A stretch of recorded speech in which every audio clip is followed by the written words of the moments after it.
if we told you we found a place where everyone in the family can celebrate their most favorite holiday in one single day? Hey everybody, it's Chad from the Forks, Roads, and the Garretts coming to you today from Holiday World and Splashin Safari, and it's located in a quaint little town called Santa Claus.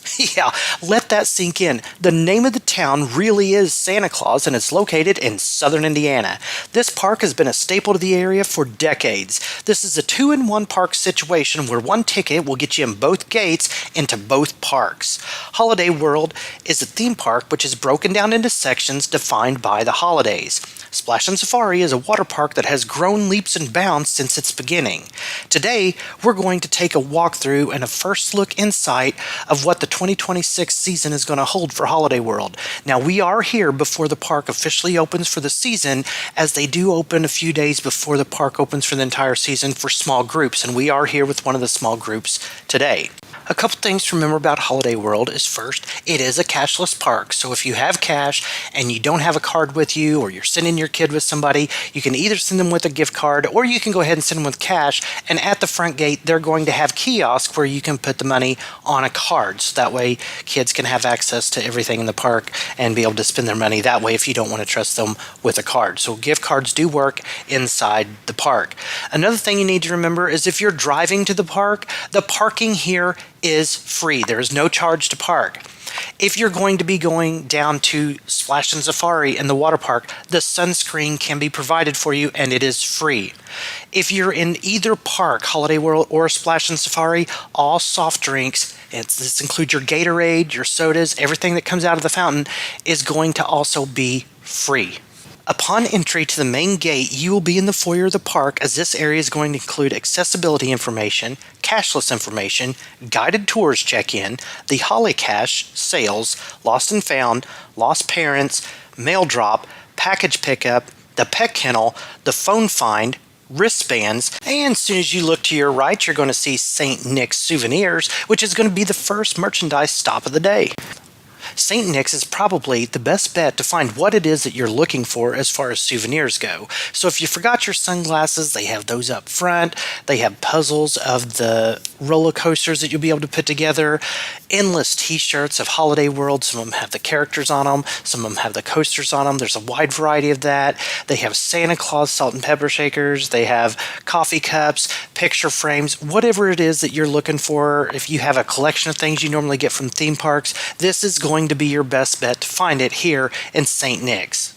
They also have a small selection of snacks that you can find here for those of you who are going to have small ones that may not have the patience to wait in line whenever they're hangry throughout the middle of the day and they just want like their animal crackers or some chips or something. They do have stuff like that, so if you forgot the snacks and you think that you may want to pick up something, this would be a good place to stop in the morning before you get too deep in the park.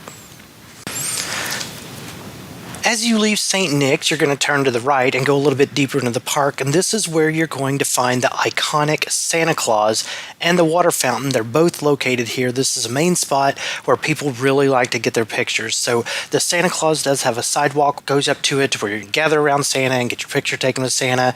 And then there's the big water fountain that has the Christmas ornaments and everything in there as well. So once you get to the water fountain and you hang left, you can start to go into Halloween, but we're going to stay in Christmas Land for a little bit, and if you hang another sharp left down there, you're going to go into where the attractions are for Christmas Land. And the rides at Christmas Land are really geared toward the younger generation, and when I say younger, these rides often have an under 54-inch requirement, making this a huge win for your littles.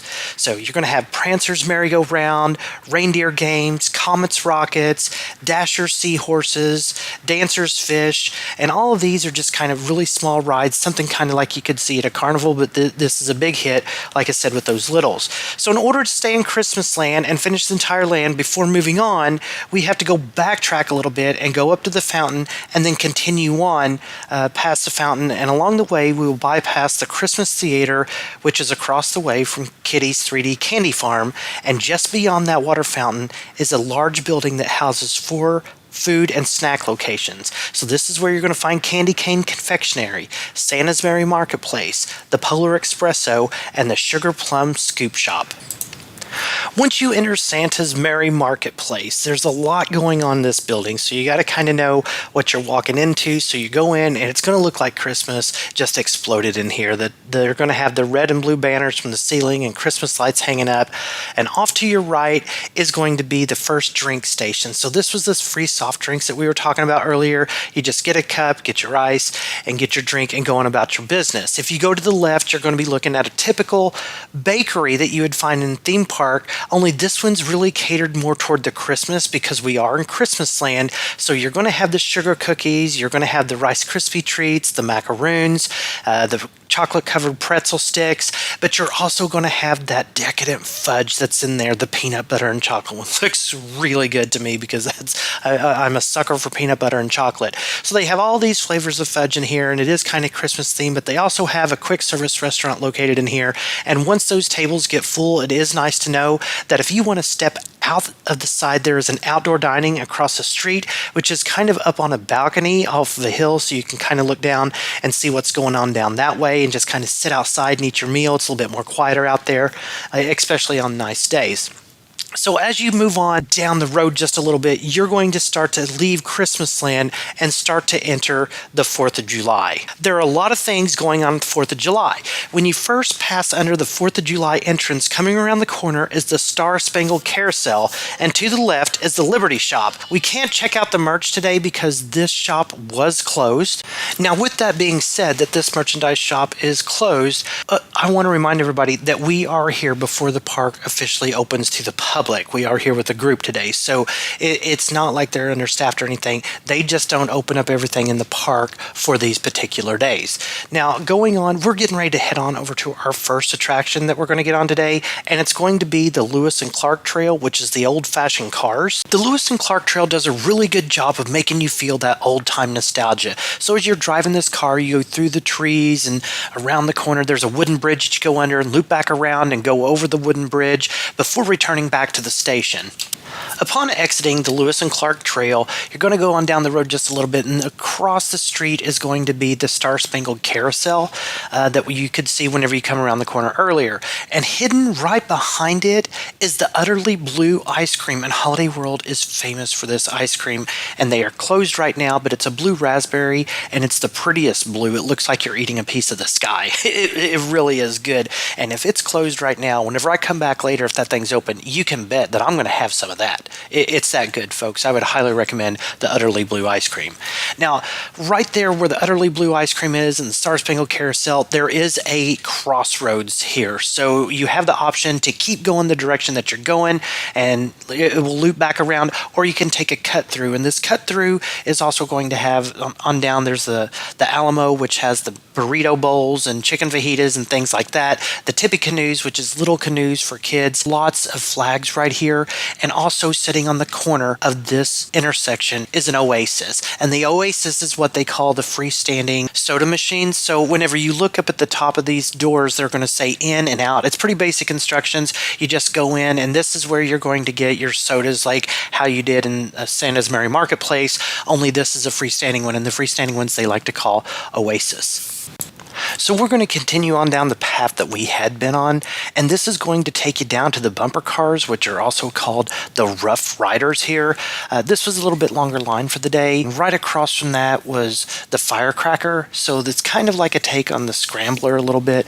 And then you had the Liberty Launch. So as you can see, we're actually going around the park in a counterclockwise motion, and as we continue going, the rides seem to get a little bit more intense and a little bit bigger as we go, if we go this direction. So here's the Liberty Launch, which it kind of takes you up and then drops you, a couple more times before you come all the way back down. This is not as big as some of them that you would see at Six Flags or even at Dollywood, but it does get a good thrill. And like I said, the rides get a little bit bigger. As you continue on up toward the top, you're going to find George's, and this has some gluten-free options for kiddos. There is a train here at Holiday World, and it's up at Holodog's Fun Town, and this section was closed for the day, but there's a splash pad and things for kids to do up there, and the train is more like it has a nursery rhyme theme, so you see Mother Goose and Little Jack Horner, and they actually say the nursery rhymes as you go around on the train. So it's pretty cool, and it is a small train. train. Coming back down the hill, making the loop back around, you have the Parrots ride, another basketball chute. They do love their basketball chutes here. Then you're going to hit another crossroads. This is where the Funnel Cake Crossroads is going to be, and there's also going to be another small shack here right across from the Hoosier Celebrity Theater, and this place is going to be where you have your Dole Whip and things like that. So this is a pretty good location, and it was open today, so you can see there was a line there. So we opted to go ahead and go down toward Thanksgiving Land at this point in time. And these guys with the plunger hats, these are really popular whenever we go out for these groups. One of the biggest wooden coasters here, or actually the biggest wooden coaster that they have at Holiday World, is the Voyage, and it's down in Thanksgiving Land. Now this ride flat gets it. Once you hit the top of that hill and go, you're gone. And now this one normally has a little bit of a line no matter what, but Thanksgiving Land is one of the newer lands that they have, and they do have the Plymouth Rock Cafe here, and that's where you can get like the turkey and the dressing and a traditional Thanksgiving meal here at that restaurant. And then one of the other rides, the newest coaster that they have, is called Good Gravy. And Good Gravy is where you actually ride in a gravy boat. It's kind of set up to be grandma's house, where people's over for Thanksgiving. You can see some suitcases sitting around grandma. There's pictures on the wall. Somebody in a picture frame will actually start talking like, give me the gravy, give me the gravy. The gravy boat that you ride in actually goes through a can of cranberry sauce. Yeah, pretty cool. And on the bottom side of it, whenever you leave, you go underneath that cranberry sauce, and it has the directions on there that tells you, hey, what you need to do is, in order to get this cranberry sauce on the table, you open the can, you shake it vigorously while everybody else stands around and watches. So here you can see the Good Gravy and the gravy boats going up, and then they come back around. So this is kind of like one of those sling coasters. So you leave the train terminal and you go up backwards, and it drops you, and you do a flyby and come out and go up the other hill, and then you go backwards. Moving on up to the other side of the park, and in the very end of Thanksgiving Land, it's kind of a place where you have to go and turn around. This is where you're going to find home of the Thunderbird. So this is a winged coaster, and it is a launch. So you kind of go up into this barn, and whenever it gets ready to take off, it does make a thunder noise and come out. So whenever we get done at Thanksgiving Land, we make our way back down, and there are a few rides down there. So they also have like the Mayflower, which is kind of like that rocking boat. You come into the corner where there's Splashin Safari, and Splashin Safari is the water park, and you can just go on in there. There is a gate there that says Splashin Safari, but there's, like I said, this is a one ticket to get into both parks.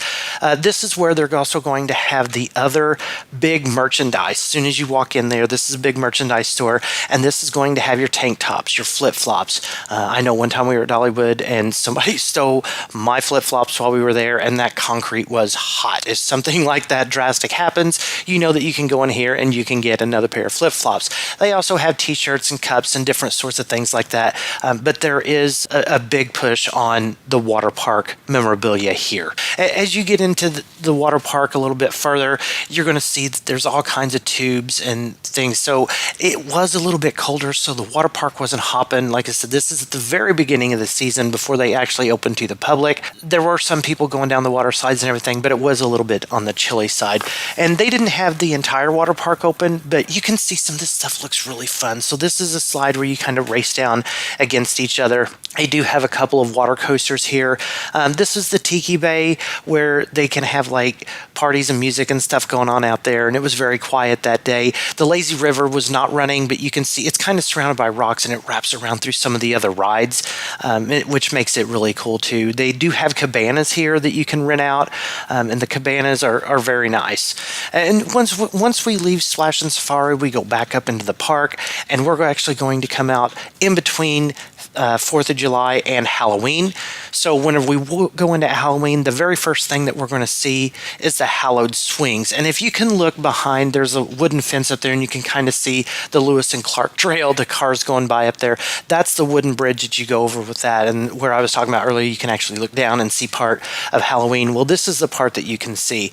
They have another basketball here, Monster Ball. Like I said, they are big on the basketball hoop shoots here. Across from the hallowed swings, we have Spooky Spooky's Hat Shop. Now, this is where some of those guys were getting the plunger hats. They have patriotic hats. They have a lot of stuff going on in this store. For it being a tiny store, there's so much going on here. They do have the bubble makers that you can turn on, and it just shoots bubbles everywhere constantly for the smaller kids. Hey, once again, they have some snacks up in here. So this is about the middle of the park.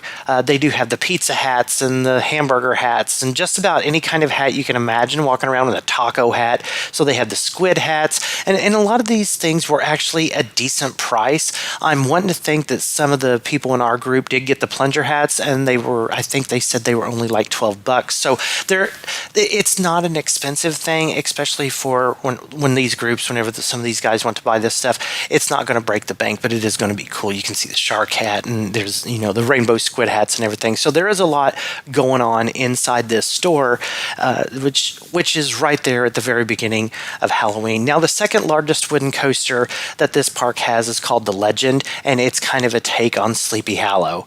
So this coaster is also a very fast coaster for a wooden coaster, and it starts in the middle of Halloween, wraps around through the trees. Like, you really take a ride through the trees on this. If you can remember me earlier saying there was lots of trees in Holiday World, there's lots of shade. This is not one of those parks that you're going to burn up in, kind of like Toy Story Land and Disney World.